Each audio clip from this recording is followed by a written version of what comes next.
आज मैं बताने वाला हूँ भगवान विष्णु का 7वां अवतार के बारे में, जिसमें भगवान विष्णु ने श्री राम अवतार के रूप में पृथ्वी पर जन्म लिया। भगवान विष्णु के 7वें अवतार श्री राम का अवतार त्रेतायुग में हुआ था। श्री राम को मर्यादा पुरुषोत्तम कहा जाता है क्योंकि उन्होंने अपने जीवन में धर्म, सत्य और कर्तव्य का पालन करते हुए एक आदर्श पुरुष के रूप में जीवन जिया। भगवान विष्णु ने यह अवतार अधर्म और राक्षसी शक्तियों का विनाश करने के लिए लिया, जिसमें मुख्यतः राक्षस राजा रावण का वध शामिल था। भगवान राम का जन्म त्रेतायुग में हुआ था और इसे राम नवमी के रूप में मनाया जाता है। यह पवित्र दिन चैत्र मास के शुक्ल पक्ष की नवमी तिथि को आता है। उनके जन्म से जुड़ी कई पौराणिक कथाएं हैं जो हमें उनके अवतार के महत्व को समझने में मदद करती हैं। राम जन्म की कथा। अयोध्या के राजा दशरथ के कोई संतान नहीं थी। उन्होंने एक महान यज्ञ, पुत्रकामेष्टि यज्ञ कराया, जिसे ऋषि वशिष्ठ के निर्देश पर ऋष्यशृंग मुनि ने संपन्न किया। यज्ञ के बाद अग्निदेव ने यज्ञ कुंड से एक दिव्य खीर का पात्र राजा दशरथ को दिया और कहा कि इसे अपनी रानियों को बांट दें। राजा दशरथ ने वह खीर अपनी तीनों रानियों कौशल्या, कैकेयी और सुमित्रा के बीच बांट दी। इस प्रसाद को ग्रहण करने के बाद तीनों रानियों ने दिव्य पुत्रों को जन्म दिया। 1 कौशल्या से राम का जन्म हुआ। 2 कैकेयी से भरत का जन्म हुआ। 3 सुमित्रा से लक्ष्मण और शत्रुघ्न का जन्म हुआ। भगवान राम का जन्म स्थान। भगवान राम का जन्म अयोध्या नगरी में हुआ था, जो सरयू नदी के किनारे स्थित है। उन्हें भगवान विष्णु का अवतार माना जाता है, जिन्होंने राक्षसों का नाश करने और धर्म की पुनः स्थापना के लिए इस धरती पर जन्म लिया। भगवान राम को मर्यादा पुरुषोत्तम कहा जाता है क्योंकि उन्होंने अपने जीवन में सत्य और धर्म का पालन किया। राम जन्म का महत्व। भगवान राम का जन्म उस समय हुआ जब अधर्म और अन्याय बहुत बढ़ चुका था और राक्षसों ने पृथ्वी पर अत्याचार फैला रखा था। उनके जन्म का मुख्य उद्देश्य राक्षस राजा रावण का वध कर धर्म की पुनर्स्थापना करना था। उनका जीवन और चरित्र आदर्श पुत्र, आदर्श पति, आदर्श राजा और आदर्श भाई का प्रतीक है। राम नवमी के दिन लोग उपवास रखते हैं, रामायण का पाठ करते हैं और भगवान राम के जन्म की खुशी में मंदिरों में विशेष पूजा अर्चना करते हैं। भगवान श्री राम की शिक्षा गुरुकुल प्रणाली के अंतर्गत हुई थी, जो उस समय की पारंपरिक और प्राचीन शिक्षा पद्धति थी। रामायण और अन्य पौराणिक ग्रंथों में बताया गया है कि श्री राम ने अपनी प्रारंभिक शिक्षा ऋषि वशिष्ठ के आश्रम में प्राप्त की थी। श्री राम की गुरुकुल शिक्षा से जुड़ी महत्वपूर्ण बातें। 1 गुरु वशिष्ठ का आश्रम। राजा दशरथ ने अपने चारों पुत्रों राम, लक्ष्मण, भरत और शत्रुघ्न को शिक्षा प्राप्त करने के लिए महर्षि वशिष्ठ के आश्रम में भेजा था। वहां उन्हें वेद, शास्त्र, धर्म, राजनीति, अर्थशास्त्र और युद्ध कला का ज्ञान दिया गया। गुरु वशिष्ठ उन सभी के आध्यात्मिक और नैतिक विकास के लिए महत्वपूर्ण थे। 2 वेद और शास्त्रों का अध्ययन। श्री राम ने गुरुकुल में वेदों और शास्त्रों का गहन अध्ययन किया। यह शिक्षा न केवल धार्मिक और आध्यात्मिक थी, बल्कि उनके जीवन के हर पहलू में मार्गदर्शन प्रदान करती थी। उन्होंने ऋषि वशिष्ठ से धर्म और नैतिकता के उच्च आदर्श सीखे। 3 धनुर्विद्या और युद्ध कला। श्री राम ने गुरुकुल में धनुर्विद्या, तलवार चलाने और अन्य युद्ध कौशल सीखे। इसके साथ ही उन्होंने गुरु वशिष्ठ के मार्गदर्शन में आत्मसंयम, ध्यान और योग की भी शिक्षा प्राप्त की। यही शिक्षा उन्हें बाद में रावण और अन्य राक्षसों के खिलाफ युद्ध में काम आई।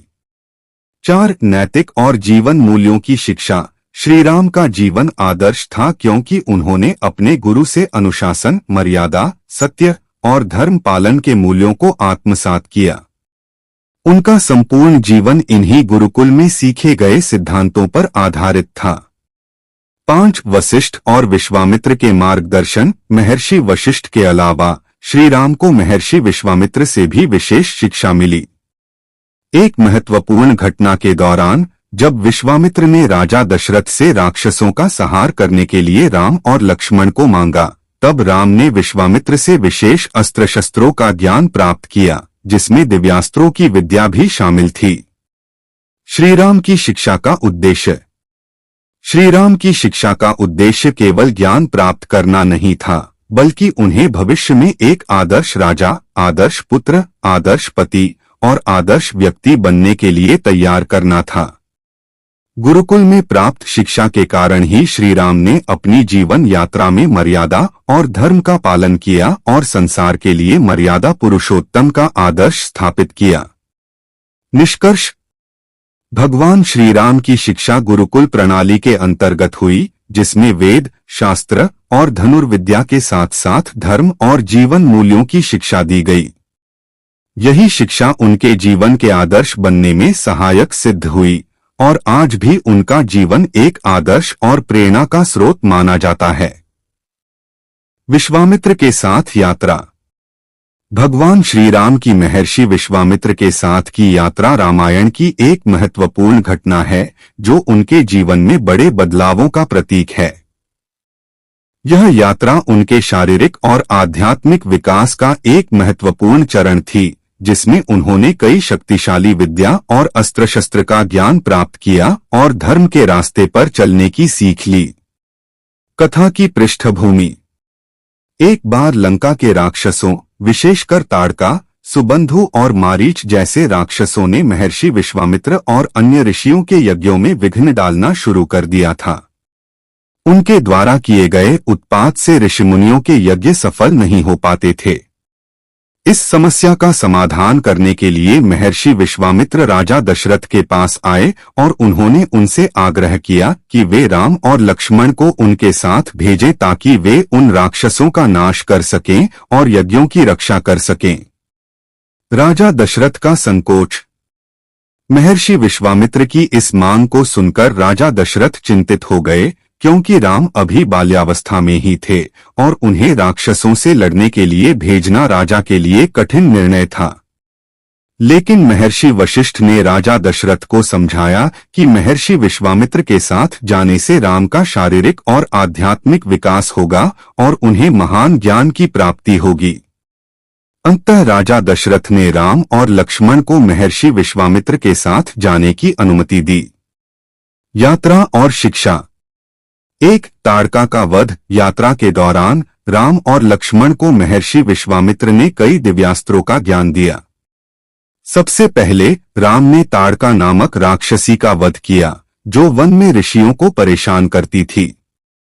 यह राम की पहली विजय थी, जिसने उन्हें योद्धा के रूप में स्थापित किया।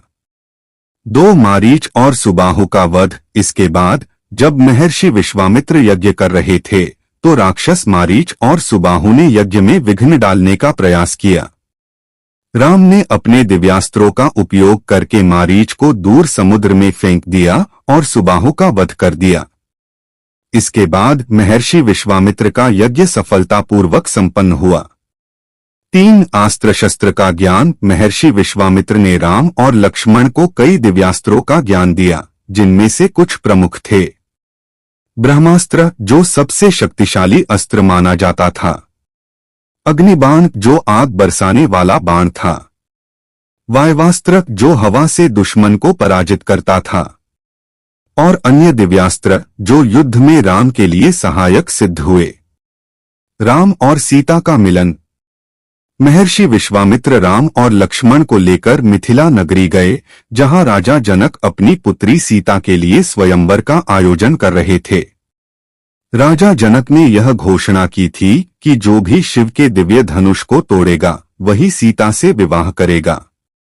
महर्षि विश्वामित्र के कहने पर राम ने धनुष को उठाया और उसे तोड़ दिया। इसके बाद राम और सीता का विवाह संपन्न हुआ और साथ ही लक्ष्मण, भरत और शत्रुघ्न का विवाह जनक की अन्य पुत्रियों से हुआ। निष्कर्ष। महर्षि विश्वामित्र के साथ श्री राम की यह यात्रा न केवल उनके जीवन की महत्वपूर्ण घटनाओं में से एक थी, बल्कि यह उन्हें महान योद्धा और मर्यादा पुरुषोत्तम बनने की दिशा में अग्रसर करने वाली थी। इस यात्रा के दौरान राम ने न केवल शस्त्र विद्या सीखी, बल्कि उन्होंने धर्म, न्याय और कर्तव्य का पालन करने की गहरी सीख भी प्राप्त की। महर्षि विश्वामित्र ने राम को कई महत्वपूर्ण जीवन मूल्य और ज्ञान दिया, जो बाद में उनके राक्षसों के खिलाफ युद्ध में सहायक सिद्ध हुए।